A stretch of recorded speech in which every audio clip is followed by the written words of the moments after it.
only knew where I've just been and what I saw.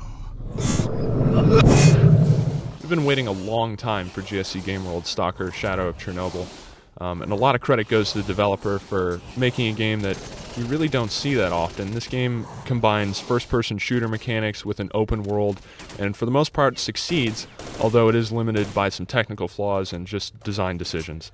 You start out as someone named the Marked One, and your goal is to sort of find out what's going on in the game's setting called the Zone, which is sort of this irradiated wasteland surrounding the Chernobyl nuclear power plant.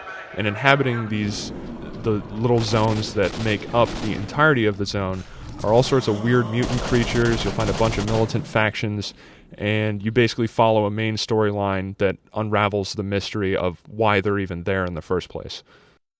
Two of the best reasons to play this game are the shooting mechanics and the atmosphere in the game. Now, the shooting mechanics are really solid. You get a bunch of different weapons, and they aren't particularly accurate, but they feel kind of realistic. And it's nice that even the weapons you get later in the game aren't particularly accurate, just because you can't stand on a hill and sort of take out everyone in the zone. You actually have to engage the enemies in combat.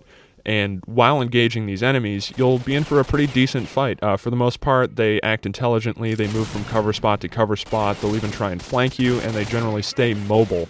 The immersion in this game is really important, and actually one of the better aspects of the game. It's not the prettiest game out there, but just the combination of the day-night cycles, the really realistic-looking sunrises, rolling thunderstorms, and just fog banks that blow through the areas.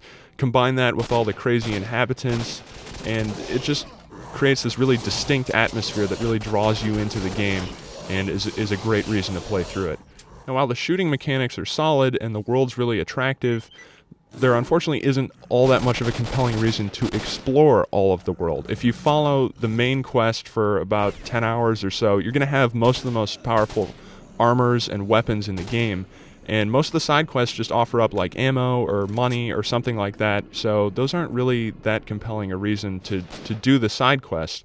There's also the strange side effect of this not really being an RPG, so if you go out and kill sort of random monsters or that sort of thing, you're not getting experience, you're not building your character in any way, you're just wasting ammunition. The only really important things you find in the environment are artifacts, and you'll find those once in a while, and that's cool, but other than that, there just isn't all that much of a compelling reason to explore the environment outside of just satisfying your curiosity for exploration. So in addition to all this single-player content, you've got 3 multiplayer modes. You've got a deathmatch, you've got a team deathmatch, and you've got Capture the Artifact mode, which is sort of like Capture the Flag. And these modes are pretty decent. You're going to have a fun time here for a few hours. As you get more kills in any of these modes, you get points to unlock better guns, better armor, and round by round you have to repeat this process. And you'll likely spend a few hours enjoying yourself here, but it's not really going to turn into any sort of mainstay of the PC online world. So you're probably wondering at this point, should you bother buying this game, even though it has these technical flaws and design limitations? Well, yeah, you should. It's a totally unique experience. Haven't seen or felt a game like this in a while, and for those reasons alone, it's totally worth going out and getting. You're not really going to make it through this game without tripping over some of the technical flaws, and in an open world game like this, bugs are to be expected. It's just part of the package, but they seem to be popping up more frequently in Stalker than they should have. But when it really boils down to it, it's still a really good game.